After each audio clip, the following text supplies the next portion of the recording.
Hello students, कैसे हैं आप? आज हम अपना माइक्रोबायोलॉजी का नेक्स्ट चैप्टर पढ़ेंगे जो कि स्पायरोशीट्स पे है।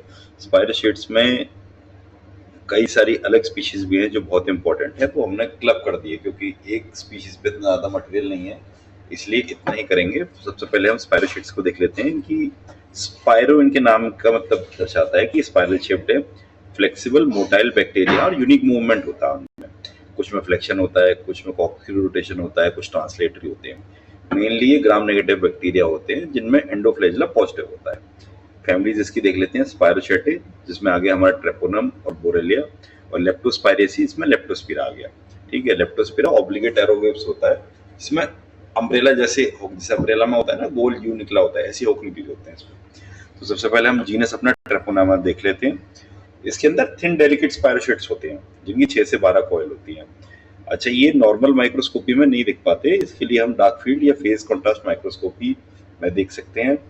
ये दोनों क्या होती है, इसके लिए आप दूसरी सीरीज में चले जाइए हिस्टोलॉजी की, उसमें हमने एक एक चैप्टर किया है इन टॉपिक्स पे। मेन ये है डार्क फील्ड में या कॉन्ट्रास्ट माइक्रोस्कोपी में हम क्या करते हैं, जो बैकग्राउंड होता है स्पेसिमेन के पीछे का, उसको कलर करते हैं, उससे हमें स्पेसिफिन क्लियर दिखाई देता है। स्टेन्स इसमें कौन से यूज करेंगे, इसमें हमको सिल्वर इम्प्रेगनेशन मेथड्स यूज करना है, चाहे हम फॉन्टेना कर लें चाहे लेबेडिटी कर लें। डिजीज बहुत इंपॉर्टेंट है ट्रेपोनोमा के। ट्रेपोनोमा से 4 डिजीज होते हैं।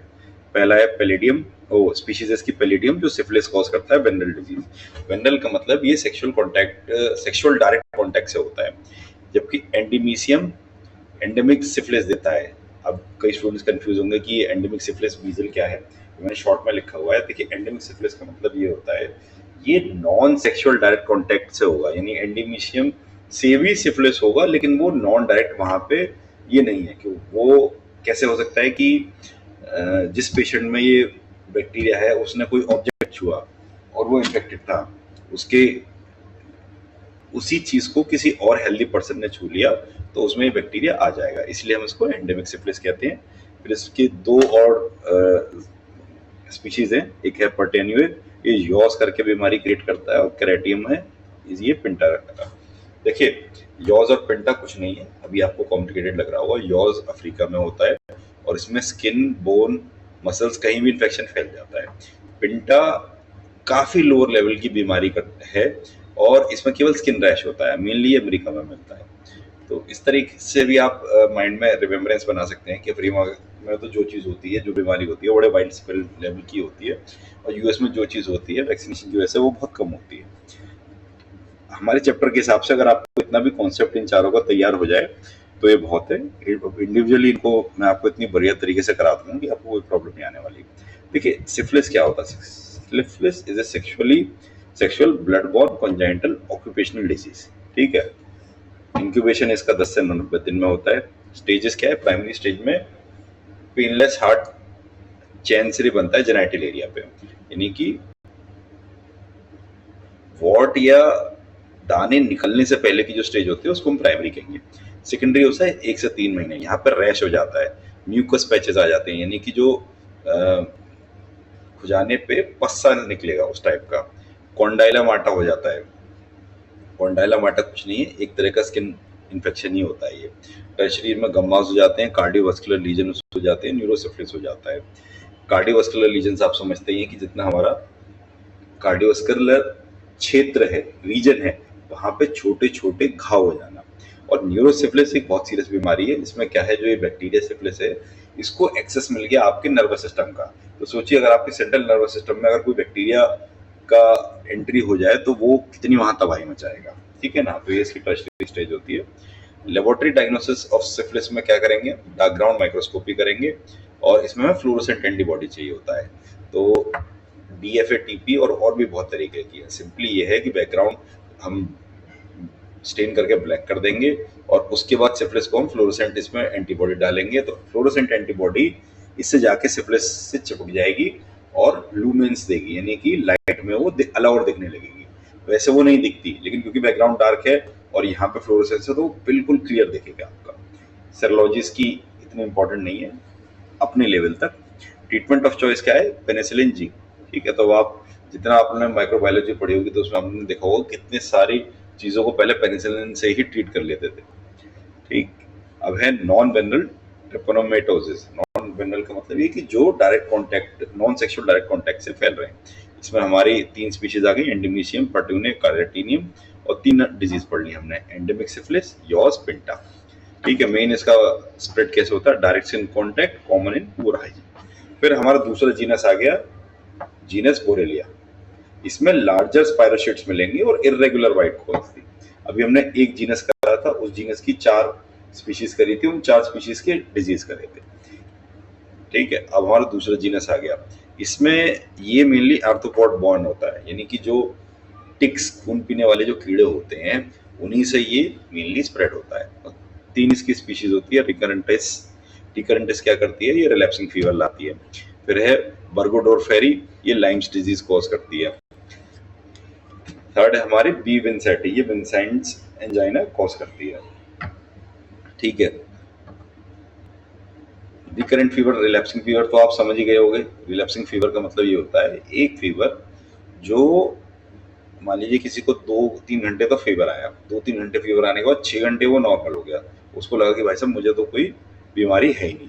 लेकिन 6 घंटे बाद फिर उसको ऐसा फीवर आएगा कि देखने में लगेगा कि अरे मुझे तो कितनी परेशानियां हैं। ठीक है, डायग्नोसिस की कैसे करते हैं हम, जीमसा स्टेन ब्लड स्मीयर से, और डार्क फील्ड बनाते हैं, वही जैसे अभी हमने देखा था। ट्रीटमेंट इसका सिंपल है, टेट्रासाइक्लिन, पेनिसाइक्लिन, एरिथ्रोमाइसिन। और आप ये देखेंगे कि एरिथ्रोमाइसिन का भी कितना बड़ा रोल है, कितने सारे ब्रॉड लेवल पे ये काम कर लेता है। लाइम्स डिजीज देख लेते हैं पहले हम। लाइम्स डिजीज में वेक्टर क्या है, आयोक्स इक्सोडस टिक, टिक की ही एक स्पीशीज होती है जो करती है। सबसे पहले क्या है, ये लोकलाइज हो जाती है। लोकलाइज पहली स्टेज है लोकलाइज, यानी कि जिस एरिया में काटा है केवल उस एरिया में निशान आएगा। इसमें अरिथ्मा माइग्रेंस होता है। अरिथ्मा माइग्रेंस एक टेक्निकल टर्म है, लेकिन सिंपल भाषा में समझा तो उतने ही एरिया में लाल सा रैश पड़ जाएगा जो बढ़ता जाएगा। ठीक है, सेकंड हो गया डिसेमिनेटेड। डिसेमिनेटेड मतलब ये कि वो पूरी बॉडी में फैल गया। इसमें फीवर हो सकता है, अराथाल्जिया मतलब अलग अलग जॉइंट्स में पेन, लिम्फेडोनोपैथी, लिम्स जो होते हैं हमारे उनमें स्वेलिंग हो गई। लास्ट स्टेज जो होती है उसमें इसकी अर्थराइटिस भी कर सकता है, ये न्यूरोपैथी मतलब न्यूरोपैथी भी करेगा, इंसेफ्लोपैथी भी करेगा। सीधी सीधी बात है कि जब ये फैल के जिस जगह पे एक्यूमुलेट हो जाएगा वहीं की वो पैथी दे देगा, क्योंकि इतनी सारी पैथी याद रखना इजी नहीं होता। और एग्जाम पॉइंट ऑफ व्यू से डायग्नोसिस क्या होगी इसकी, एलिसा, इम्यूनोब्लॉट कर सकते हैं। ट्रीटमेंट डॉक्सीसाइक्लिन, एमोक्सीसाइक्लिन और सिफोरेक्सिन। ठीक है, फिर आ गया विंसेंट्स एंजाइना। विंसेंट्स एंजाइना बी विंसेंटी कराता है, ये अल्सरेटिव जिंगिवोस्टोमेटिस कराता है विद लेप्टोप्टेशिया वोकैलिस। मैं आपको बताऊं सीधे सीधे, बहुत ही टेक्निकल टर्म है। अल्सरेटिव का मतलब अल्सर क्रिएट करना, कहाँ पे, जिंजिवोस्टोमेटिस यानी माउथ की म्यूकस मेम्ब्रेन और गम्स के आसपास छोटे छोटे से अल्सर ये क्रिएट कर देता है। और जो हमारा माउथ रीजन है वो टेंस सा हो जाता है, एकदम सूखा टाइट सा, बुकालिस। बुकालिस यानी कि हमारा ये गालों वाला जो रीजन होता है। और इसके लिए कुछ नहीं है, बहुत इजीली ये ट्रीट भी हो जाता है। डायग्नोसिस के लिए आपको क्या करना है, लीजन से जहाँ पे भी घाव है वहां से एक स्मीयर लेना है और कार्बल फिचर स्टेन में उसको ट्रीट करना है। फिर आ गया हमारा जीनस लेप्टोस्पायरा। ये भी डेलिकेट होते हैं और टाइटली कॉल्ड होते हैं। लास्ट हमारी वाइट थे, ये टाइटली कॉल्ड है और हुक डेंट्स होते हैं। इनकी पहचान ये अम्ब्रेला की तरह इनके लास्ट में हुक निकले होते हैं। Poorly stained with aniline dyes, better with silver. ठीक है, 2 स्पीशीज इसमें हमारे इंटरेस्ट की हैं, एल इंटेरोगेंस जो कि पैथोजेनिक होती है, और एल बाइफ्लेक्सा ये सैप्रोफाइट होती है। और ये जो पूरा जीनस है ये ऑब्लिगेट एरोब्स होता है, यानी कि ऑक्सीजन में भी काम करेगा, बिना ऑक्सीजन के भी काम करेगा। कल्चर करते हैं हम इसको फ्लेचर्स मीडियम में। तो पहली इसकी स्पीसीज देख लेते हैं, लेप्टोस्पायरोसिस। ये जूनोटिक होती है। जूनोटिक यानी कि ह्यूमन से आदमी में आती है। Acquired from water contaminated by rodent urine, यानी कि वो पानी जिसमें कोई भी रोडेंट, चूहा या ऐसा कोई जानवर यूरिन कर देता है और उसमें वो इन्फेक्शन है तो वहां से वो आता है। इसमें माइल्ड फीवर भी हो सकता है और सीवियर फीवर भी हो सकता है। सीवियर फीवर में एक बहुत खतरनाक डिजीज है, वील्स डिजीज। तो आपको लेप्टोस्पायरोसिस में वील्स डिजीज याद करनी है और जरूर लिख के आनी है, क्योंकि इसमें बॉडी पे बहुत ज्यादा इम्पैक्ट आता है। जॉन्डिस प्लस रीनल फेलियर दोनों होता है इसमें, और ये फेटल भी हो सकती है। डायग्नोसिस की सिंपल है, माइक्रोस्कोपी अगर आप करेंगे ब्लड या यूरिन की इन्फेक्टेड पेशेंट की तो आराम से। सेरोलॉजी में तो खैर देखिए, सेरोलॉजी कितना बड़ा डायग्नोस्टिक टूल होता है एलिसा, और इसमें जितने इम्यून लिंक्ड ऐसे होते हैं कि इससे तो सब कुछ ही निकल आएगा, लेकिन प्रैक्टिकली जब आप देखेंगे तो आपको टेस्ट वो करना होता है जो कम से कम टाइम, कम से कम पैसे और कम से कम एफर्ट में हो जाए, ठीक है ना। ट्रीटमेंट इसका पेनिसिलिन, डॉक्सीसाइक्लिन, एरिथ्रोमाइसिन से हो जाता है। एक बार कंपैरिजन टेबल देख लेते हैं हम। ट्रिपोनोमा में थिन रेगुलर स्पाइरल्स मिलेंगे, बोरेला में लार्ज इरेगुलर कॉइल्स मिलेंगी, और लेप्टोस्पायरा में टाइटली कॉइल्ड हुक एंड्स मिलेंगे अम्ब्रेला जैसे। स्टेनिंग हमारी ट्रिपोनोमा में सिल्वर मेथड से ही हो जाएगी, बोरेला में एनिलीन डाइस चाहिए, ठीक है, क्योंकि ग्राम नेगेटिव होते हैं। लेप्टोस्पायरा में सिर्फ भी सिल्वर स्टेन काम कर जाएगा। Major disease very very important, मतलब मेजर डिजीज आप, ऐसा होता है मैं वेरी वेरी इंपॉर्टेंट उसी चीज को बोलता हूँ जिस चीज को एग्जाम में जरूर लिख के आना है। देखिए मैं तो पूरा आपको परफेक्टली पढ़ाऊंगा, लेकिन कई बार क्या होता है स्टूडेंट्स परफेक्टली पढ़ नहीं पाते और उनका मेमोरी रिटेंशन एग्जाम में नहीं कर पाता। तो जो भी पॉइंट मैं किसी चैप्टर में वेरी वेरी इंपॉर्टेंट बोल रहा हूँ वो आपको लिख के आने, क्योंकि उसके बिना एग्जामिनर को ये सेटिस्फेक्शन नहीं होगा कि आपने पढ़ाई करी है। तो हमारे ट्रिपनोमा में मेजर डिजीज क्या है? Syphilis, yaws, bejel, pinta. और हमारी बोरिला में है रिलैप्सिंग फीवर, लाइम्स डिजीज और विंसेंट एंजाइना, ठीक है। लेप्टोस्पायरोसिस हमारी लास्ट में होती है, इसमें व्हील्स डिजीज होता है। ट्रांसमिशन इसमें सेक्सुअल है, कॉन्जाइटल है, ब्लड से आ गया, ठीक है। इसमें लाइस और टिक से आ गया, और हमारी उसमें कंटेमिनेटेड वाटर रोड से आ गया। ट्रीटमेंट हमने पढ़ लिया। दो तीन चीजें हैं इसमें जो मैं रिवाइज करने लायक है, वो मैं आपको करा देता हूँ, ठीक है। रिलैप्सिंग फीवर आपको मिलेगा बोरेला रिकरेंटिस में, उसका नाम ही है रिकरेंटिस, तो उसी से आप याद कर लीजिए। लाइम्स डिजीज एरिथ्रा, लाइम्स डिजीज में एरिथेमा माइग्रेंस रैश मिलता है। देखिए लाइम्स डिजीज एक बीमारी है, इस बीमारी का जो कीनोट सिम्टम है, वो सिम्टम जो कंफर्म करेगा 101% की ये बीमारी इसी की वजह से है, वो है एरिथेमा माइग्रेंस रैश। इसमें रेड एक्सपेंडिंग रैश मिलता है स्किन पे, वो पेनलेस होता है, ठीक है।